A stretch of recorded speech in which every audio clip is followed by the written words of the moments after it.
नमस्कार दोस्तों, स्वागत है आपका अपने YouTube चैनल वर्ल्ड स्टडी में, जहां हम डिस्कस करते हैं देश और दुनिया भर के समसामयिक मुद्दों के बारे में। आज हम डिस्कस करेंगे जो हाल ही में भारत और पाकिस्तान के बीच में हाई टेंशन हो रही है उसके रिलेटेड। और आज हम बात करने वाले हैं पिछले कुछ घंटों में भारत और पाकिस्तान के बीच बढ़ते तनाव और उन इंटरेस्टिंग डेवलपमेंट्स की जो हर भारतीय को जरूर जानना चाहिए। पहलगाम आतंकी हमले के बाद भारत सरकार ने कुछ सख्त और बड़े कदम उठाए हैं जिनका असर न सिर्फ भारत पाकिस्तान के रिश्तों पर पड़ रहा है बल्कि अंतर्राष्ट्रीय मंच पर भी चर्चा का विषय बना हुआ है। तो अगर आप जानना चाहते हैं कि भारत सरकार ने मीडिया को क्या नई एडवाइजरी जारी की है, सेना और नौसेना की जो क्रिप्टिक पोस्ट है उसका क्या मतलब है और पाकिस्तान क्यों पैनिक मोड में आ गया है, तो इसी वीडियो के अंत तक जरूर देखें। चलिए शुरू करते हैं।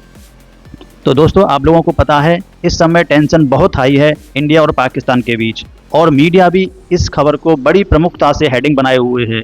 बहुत सारे जो इंटरनेशनल आउटलेट्स हैं, न्यूज़ हाउस हैं, वो इस समय पूरी तरह से फोकस्ड हैं इस खबर पर। सबसे पहली और सबसे बड़ी खबर ये है कि भारत सरकार के सूचना और प्रसारण मंत्रालय ने सभी टीवी चैनलों, डिजिटल मीडिया प्लेटफॉर्म्स और सोशल मीडिया हैंडल्स के लिए एक सख्त एडवाइजरी जारी की है। इस एडवाइजरी में साफ साफ कहा गया है कि कोई भी मीडिया हाउस रक्षा अभियानों या सुरक्षा बलों की गतिविधियों की रियल टाइम या लाइव कवरेज नहीं करेगा। अब आप सोच रहे होंगे कि आखिर ऐसा क्यों, तो इसका जवाब है नेशनल सिक्योरिटी। सरकार ने अपने जो डॉक्यूमेंट्स हैं उनमें साफ साफ लिख दिया है कि अतीत में कई बार ऐसा हुआ है जब लाइव कवरेज की वजह से हमारी सिक्योरिटी फोर्सेस को काफ़ी नुकसान उठाना पड़ा। एग्जाम्पल के तौर पर देखा जाए तो 1999 का कारगिल युद्ध यानी 1999 में कारगिल युद्ध के समय भी इस तरह का नुकसान उठाना पड़ा था। तो 26/11 का मुंबई हमला हुआ था, उसमें भी फोर्सेस को काफ़ी नुकसान हुआ था। 1999 की जो कांधार हाईजैकिंग थी उसमें भी लाइव कवरेजिंग से काफ़ी डिस्टर्ब हुआ था।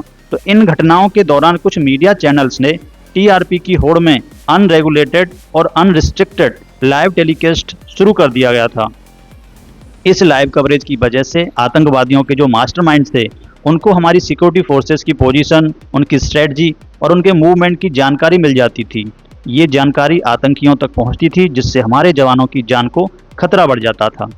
सरकार ने इसे बहुत गंभीरता से लिया है और कहा है कि ऐसी live coverage cable television networks rules 2021 उसका उल्लंघन माना जाएगी। दोस्तों, ये फैसला वाकई में तारीफ के काबिल है।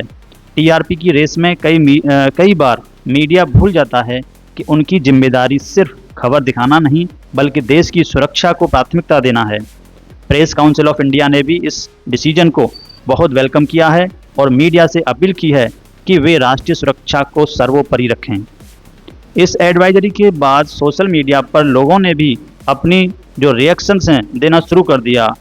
एक यूजर ने कमेंट में कहा कि ये बहुत अच्छा फैसला है, मीडिया को लाइव कवरेज की बजाय भारत में छिपे अवैध पाकिस्तानी बांग्लादेशी प्रवासियों पर फोकस करना चाहिए।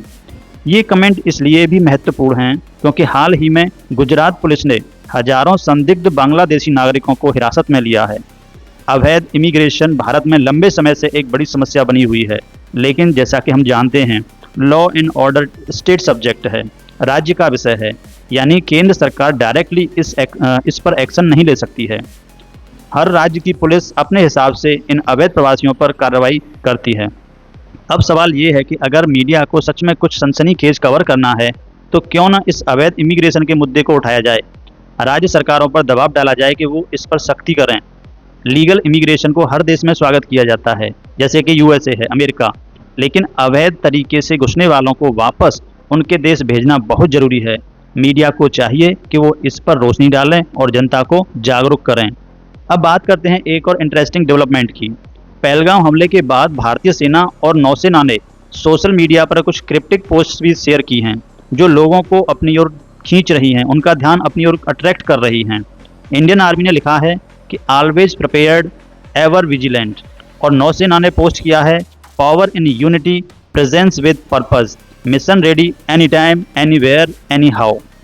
तो दोस्तों, ये पोस्ट कोई साधारण पोस्ट नहीं है।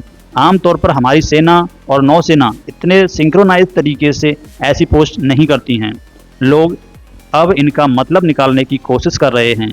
कुछ का कहना है कि क्या भारत अरब सागर में पाकिस्तान को ब्लॉकेड करने की तैयारी कर रहा है या फिर कोई बड़ा ऑपरेशन प्लान हो रहा है। हालांकि अभी हमें सटीक जानकारी नहीं मिली है। हो सकता है भारत कोई एक्शन कुछ दिनों में, कुछ हफ्तों में या महीने में ले, लेकिन एक बात तो क्लियर है, भारत कुछ बड़ा कर रहा है, बड़ा प्लान किया जा रहा है और ये क्रिप्टिक पोस्ट उसका एक इंडिकेटर हो सकती हैं। इस बीच भारत के जो विदेश मंत्री हैं डॉक्टर एस जयशंकर, वो भी लगातार सक्रिय बने हुए हैं। उन्होंने कई देशों के विदेश मंत्रियों से बात की हैं, जिसमें मिस्र और सऊदी अरब देश शामिल हैं। जयशंकर ने क्लियर कट कहा है कि पहलगाम हमले के बाद आतंकवाद के खिलाफ मजबूत कदम उठाना बहुत ज़रूरी है।